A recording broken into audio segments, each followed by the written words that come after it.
Hi, this is Celeste, and this is the Celestial Report breaking news segment. And let's go to the screen and see what we have today. Okay, so I think that the plan for the military and the elite and everybody else, they really moved up their depopulation agenda from originally 2050 to 2030, and then quite a number of years ago now, it escalated or went down to 2025.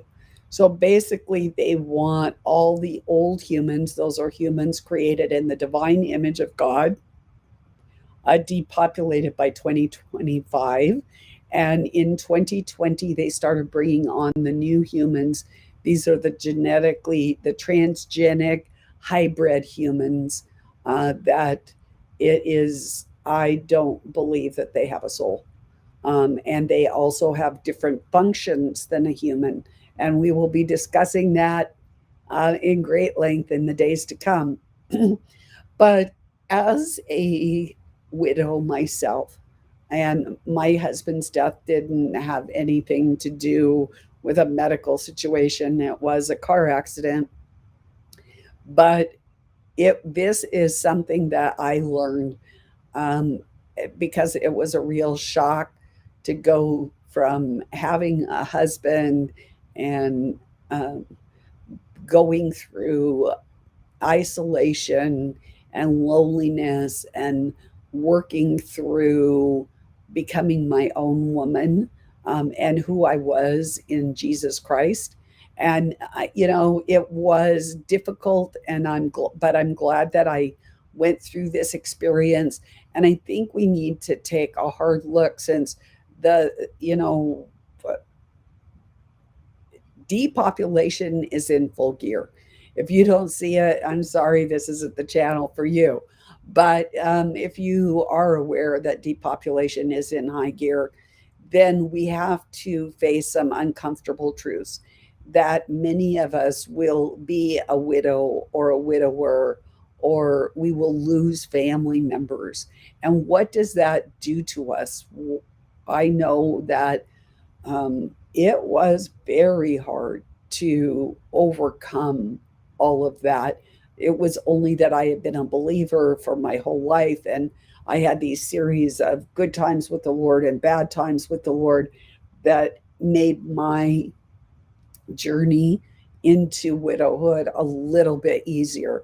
But let's look at the physiological um, things that happen within the human body when when our loved one dies. And it doesn't matter, it could be our spouse, our child, our parents, our grandparents.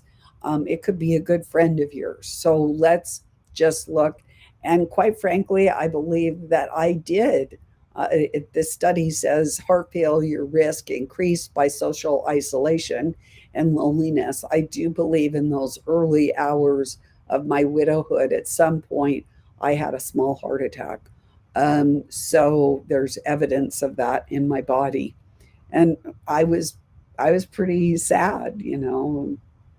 So this article is dated February 2nd, and a new study published yesterday in JACC Heart Failure by researchers in China shows that social isolation and loneliness are associated with higher rates of heart failure.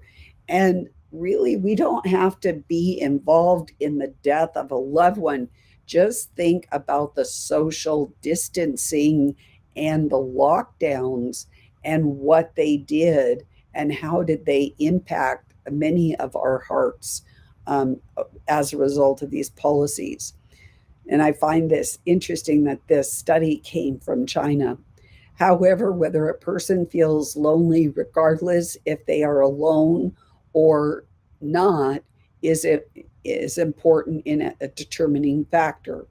The study helps bridge the gap between previous research, which had shown that social isolation and loneliness are risk factors for the development of cardiovascular disease and connections to heart failure. So they knew this with the lockdowns and the social distancing.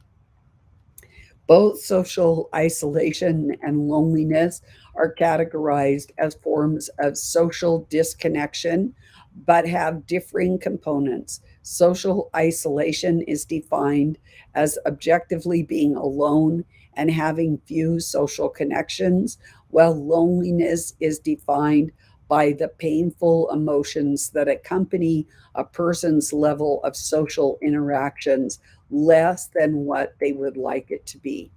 So I do live alone with only Miss Zippy, and I have a few social connections, but I would not say that I'm alone. But I have this very vibrant relationship with Jesus Christ and with my Father in heaven and with the Ruach HaKodesh, the Holy Spirit. So I think that that makes a difference. I don't know if this study examined that. Data used for the study came from the UK Biobank, comprising more than 400,000 middle aged and older adults whose health outcomes were collected longitudinally over a period of 12 years. The investigators assessed psychosocial factors such as isolation and loneliness via self reporting questionnaires. According to the senior author, uh, Zhang, MD, PhD, uh, Zhuangzhou Medical Center, University in China. Previous studies seeking insight to the effects of social isolation and loneliness have provided inclusive findings due to the different measurements used to define the two conditions. I find it interesting that the original study came from the UK Biobank with 400,000 individuals, and yet it is China that is interpreting this study. I find that very intriguing. In the new study, the researchers found an increased risk between 15 and 20% of heart failure in patients who experience social isolation or loneliness. Importantly, the study also reveals that social isolation was only a risk factor in the absence of loneliness. So, if a person reported as both socially isolated and lonely, then the loneliness was the driving factor in increasing the heart failure risk. Loneliness was also shown to increase risk even if the person was not socially isolated. Both conditions were more likely in men than in women and were also associated with adverse health behaviors, including smoking and obesity. The findings indicate that the impact of subjective loneliness was far more important than the objective of social isolation. The results suggest that when loneliness is present, social isolation is no more important in linking with heart failure. Loneliness is likely a stronger psychological stressor than social isolation because loneliness is common in individuals who are hostile or have stressful social relationships. You know, it talks about a saying that talks about pining away for someone, and that would be, you know, where the loneliness kind of grabs a hold of you. He further noted that these findings have added relevance as the COVID-19 pandemic has underscored the adverse effects on health that might have come to light as a result of periodic social isolation and loneliness during the pandemic. Oh, you think so? They knew it going into it. In an editorial in today's journal reflecting on these findings, Sarah Goodlin, MD, researcher at the Patient Centered Education and Research Center at Shelton Gottlieb Research Center, and Sheldon Gottlieb, MD, associate professor of medicine at Johns Hopkins School of Medicine, noted that a person's socioeconomic status can be a factor that leads to social isolation and loneliness. The relationship with social isolation and loneliness is probably the strongest in person at extremes of social isolation and loneliness, and compounded by low socioeconomic status, they wrote.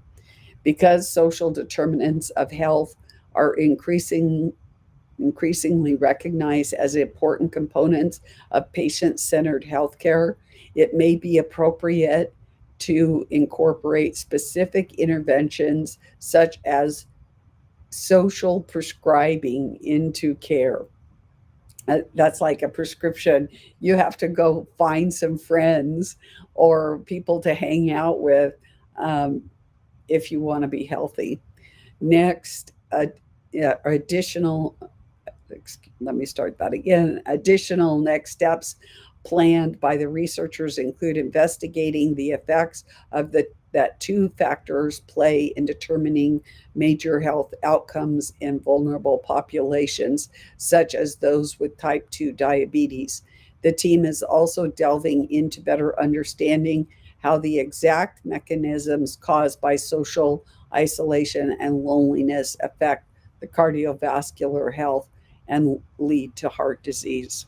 So I just think that that is something that you all, as this depopulation agenda moves forward, we need to think and be kind to ourselves and realize that loneliness and social isolation, although we may want to do it for a time, and maybe it's even necessary for us to process what has happened, it's not a good place to live in all the time because it is going to have damage to your heart unless you do have vibrant. I would say you don't necessarily have to have human um, interaction, but you definitely have to have a spiritual interaction. And I don't think that they take that into consideration at all. So that is your breaking news for today. And I pray that as you go forward and experience loss in your life, that you will be kind to yourself, make sure that you're not isolated, um, and that you are filled and not lonely, because each one of you is precious. You are an segula, it says in the Bible, which is a special treasure to your Creator and your God. We'll see you the next time on the Celestial Report Breaking News.